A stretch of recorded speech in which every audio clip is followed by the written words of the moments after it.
നമസ്കാരം. നമ്മൾ ലളിതാ സഹസ്രനാമത്തിലെ 19ാമത്തെ നാമമാണ് നമ്മൾ ഇന്ന് പഠിക്കാൻ പോകുന്നത്. അതെങ്ങനെയാണ് കൃത്യമായി ഉച്ചരിക്കേണ്ടത്, അതിൻ്റെ അർത്ഥം എന്താണ് എന്നൊക്കെയാണ് നമ്മൾ മനസ്സിലാക്കാൻ പോകുന്നത്. ആദ്യം ദേവിയുടെ കിരീടത്തെക്കുറിച്ച് പറഞ്ഞു. കിരീടം കഴിഞ്ഞിട്ട് ദേവിയുടെ നെറ്റിത്തടത്തെ പറ്റി പറഞ്ഞു. അത് കഴിഞ്ഞ് ദേവിയുടെ ചില്ലി പുരികത്തെക്കുറിച്ച് പറഞ്ഞു. അതിനിടയ്ക്ക് ദേവിയുടെ ആ നെറ്റിയിലെ സിന്ദൂരത്തെക്കുറിച്ച് പറഞ്ഞു. അതുപോലെ ചലന്മീനാഭലോചനായ നമ, ഈ ചലിക്കുന്ന മീൻ കണ്ണുകളെ കുറിച്ച് പറഞ്ഞു.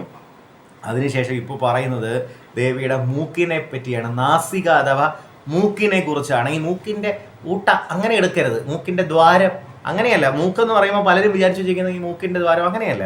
മൂക്ക് ഏതാണ്ട് ഇവിടെ തുടങ്ങുന്നത്, ഇവിടെ അങ്ങനെ തുടങ്ങും. ഈ അജ്ഞാചക്രം അതിൻ്റെയൊക്കെ താഴെ, അല്ലെങ്കിൽ ഈ ചില്ലിയുടെ, അതായത് ഈ പുരികങ്ങളുടെയൊക്കെ കൊടിയുടെ അവിടെ നിന്ന് ഇങ്ങ് തുടങ്ങും. അവിടെ തുടങ്ങി ഇങ്ങ് വരെ വരും. അപ്പം നാസിക അഥവാ മൂക്ക്, മൂക്കിനെ കുറിച്ചാണ് പറയുന്നത്. ഓക്കെ.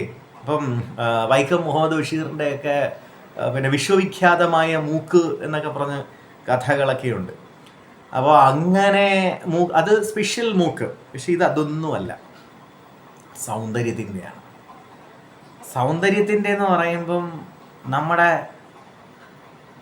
അമ്മയായ ആ ലളിതാ പരമേശ്വരിയുടെ മൂക്കിനെ കുറിച്ചാണ് പറയുന്നത്. അപ്പം പലരും നാസിക, അപ്പം നാസിക എന്ന് പറഞ്ഞാൽ മാത്രമല്ല എൻ്റെ ഭംഗി, മൂക്കെന്ന് പറഞ്ഞാലും അതിന് ഭംഗിയുണ്ട്. അപ്പം നമ്മൾ കൊച്ചു കുഞ്ഞുങ്ങളുടെയൊക്കെ മൂക്കിൽ പിടിച്ച് നല്ല മൂക്കാണല്ലോ എന്നൊക്കെ ചോദിക്കാറില്ലയോ? നല്ല നാസികയാണല്ലോ എന്ന് പറഞ്ഞിട്ടാണോ കുഞ്ഞു വാവയുടെ മൂക്കി പിടിച്ചിട്ട് ചോദിക്കുന്നത്? അപ്പം മൂക്കെന്ന് പറഞ്ഞാലും അതിന് ഭംഗിയുണ്ട്. ഞാൻ എൻ്റേതായിട്ടുള്ള രീതിയിലാണ് അവതരിപ്പിക്കുന്നത്.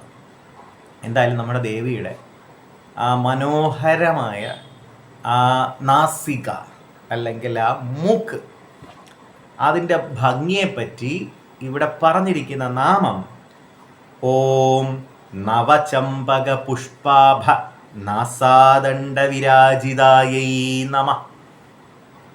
ഓക്കെ, ഇനി അത് പാർട്ട് പറയാം. ഓം പ്രണവോടെ മാറി.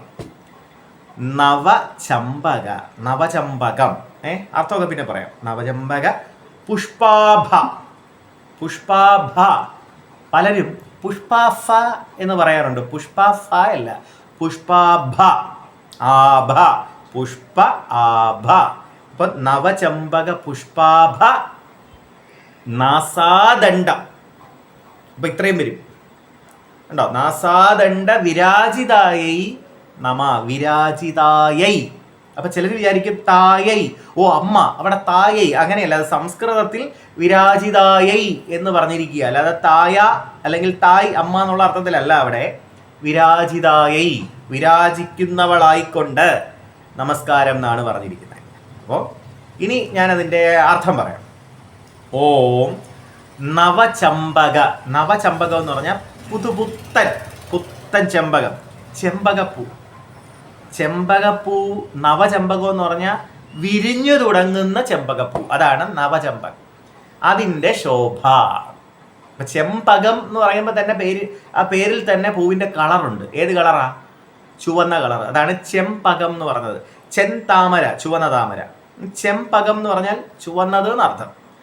നമ്മളീ കാണുന്ന വെറും ചുവപ്പല്ല, മനോഹരമായ സൗന്ദര്യം നമുക്കിങ്ങനെ ആഹരിക്കാൻ പറ്റുന്ന രീതിയിലുള്ള, നമുക്ക് നമ്മുടെ മനസ്സിൽ സ്വീകരിക്കാൻ പറ്റുന്ന രീതിയിൽ നമുക്ക് ആനന്ദം ഉണ്ടാക്കുന്ന തരത്തിലുള്ള ചുവപ്പ്.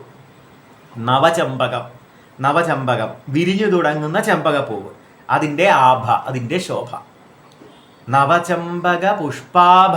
നവചമ്പക പുഷ്പം എന്ന് തന്നെ എടുത്തു പറഞ്ഞിട്ടുണ്ട്. അപ്പം നവചമ്പക പുഷ്പാഭ, നവചമ്പക പുഷ്പത്തിൻ്റെ ആഭ. നവചമ്പക പുഷ്പാഭ നാസാദണ്ഡ വിരാജിതായേ നമ. അവിടെ നിങ്ങൾ വായിക്കുമ്പം നാസാ ദണ്ഡ വിരാജിതായേ നമ അങ്ങനെ വായിക്കരുത്, അത് ചേർത്ത് തന്നെ വായിക്കണം. കഴിവതും ആ നാമം ഒരുമിച്ച് വായിക്കുന്നതാണ് നല്ലത്. നവചമ്പക പുഷ്പാഭ നാസാദണ്ഡ വിരാജിതായേ നമ എന്ന് ഒറ്റ സ്ട്രെച്ചിൽ വായിക്കുന്നതായിരിക്കും നല്ലത്. അല്ലെങ്കിൽ ഇടയ്ക്ക് ഒന്ന് നിർത്താം. എങ്ങനെ? നവചമ്പക പുഷ്പാഭ നാസാദണ്ഡ വിരാജിതായേ നമ. കഴിവതും ചേർത്ത് വായിക്കുന്നതാണ് നല്ലതെന്ന് ഞാൻ പറയൂ. ഓം നവചമ്പക പുഷ്പാഭ നാസാദണ്ഡ വിരാജിതായൈ നമ എന്ന് പറയാം. അപ്പോൾ നാസാദണ്ഡ വിരാജിതായി എന്ന് പറഞ്ഞാൽ ദണ്ഡ് ഇത്രയും ഉണ്ടല്ലോ, ദണ്ടും എല്ലാം കൂടെ വരും. അപ്പം ആ നാസിക, ചെമ്പകപ്പൂ കണ്ടിട്ടുള്ളവർക്കറിയാം, വിരിഞ്ഞു തുടങ്ങുന്ന ചെമ്പകപ്പൂ കണ്ടിട്ടുള്ളവർക്കറിയാം. അതിൻ്റെ ഇതൾ ഇങ്ങനെ ചെറുതായിട്ട് ഇങ്ങനെ വിരിഞ്ഞു തുടങ്ങും. അപ്പോൾ മൂക്കിൻ്റെ ആ ഒരു ഭാഗമായി പോയിട്ട് അതിൻ്റെ നീളത്തിലുള്ള ഭാഗം ആ പൂവിൻ്റെ ഭാഗമായി അത്. അപ്പം അത്രയും ഭംഗിയുള്ള മനോഹരമായ മൂക്കെന്നാണ് ഈ പറഞ്ഞുകൊണ്ടിരിക്കുന്നത്. ഇത് നമ്മുടെ ഭാവനയിൽ കിട്ടണമെന്നില്ല.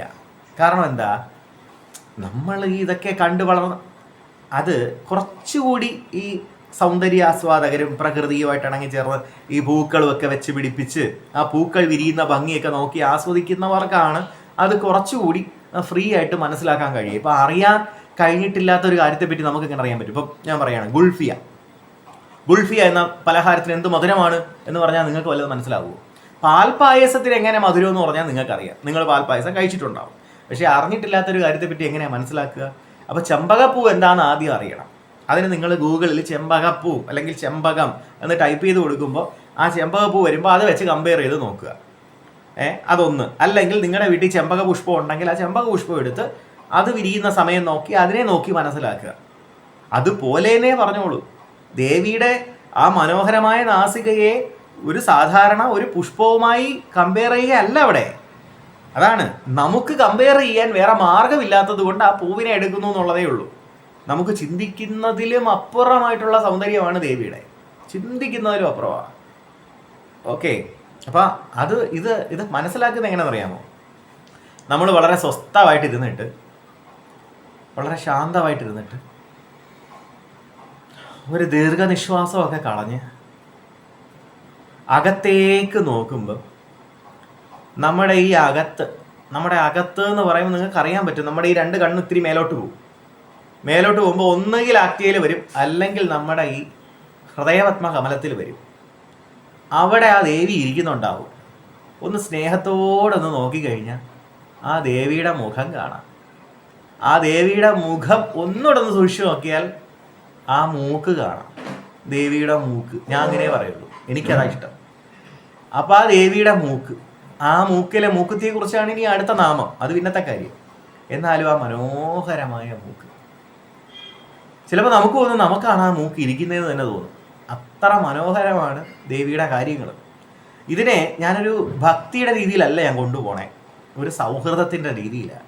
ആ ദേവിയും നമ്മളുമായിട്ടുള്ള ആ ഒരു സ്നേഹത്തിൻ്റെ, ഒരു സൗഹൃദത്തിൻ്റെ ആ ഒരു അമൃതധാര എന്നൊക്കെ പറയില്ലേ, അത് നമ്മൾ അനുഭവിച്ച് തന്നെ അറിയണം. സമയം കിട്ടുമ്പോൾ നിങ്ങൾ കുറച്ചെങ്കിലും ഒന്ന് സ്വസ്ഥമായിട്ട് ഇരിക്കുമ്പോൾ ഒരു 2 മിനിറ്റെങ്കിലും എടുത്ത് ഇതുപോലൊരു നാമം എടുത്തൊന്ന് ആലോചിച്ച് നോക്കണം. ഇതിൻ്റെ അർത്ഥം അറിയാമെങ്കിൽ വെറുതെ ഒന്ന് കണ്ണടച്ചോ തുറന്നോ സ്വസ്ഥമായിട്ടിരുന്നിട്ട് ഇതിനെ ഒന്ന് കാണാൻ ശ്രമിക്കണം. ഈ കാണാൻ ശ്രമിക്കുമ്പോൾ, അതാണ് ഞാൻ ഈ പറയാൻ പോണ പ്രധാനപ്പെട്ട കാര്യം, കാണാൻ ശ്രമിക്കുമ്പം ആ ദേവി വരും, നിങ്ങളുടെ മുമ്പിൽ വരും. അല്ലെങ്കിൽ ആ മൂക്കെങ്കിൽ മൂക്ക്, അല്ലെങ്കിൽ ആ കണ്ണുകളെങ്കിൽ കണ്ണുകൾ ഒന്ന് കാണിച്ചു തരും. നമ്മളത് കാണും. ആ സൗന്ദര്യം നമ്മളൊന്നൊരു നിമിഷം, അല്ലെങ്കിൽ ഈ ഞൊടിയിടാന്ന് പറയത്തില്ലേ, അതിൻ്റെ ഇടയ്ക്കുള്ളൊരു സെക്കൻഡ് എന്ന് പറയത്തില്ലേ, നമ്മളത് ഈ കാണും. കണ്ടിട്ടുള്ള ഒരുപാട് പേര് ഈ വീഡിയോ കാണുന്നുണ്ടെന്ന് എനിക്കറിയാം.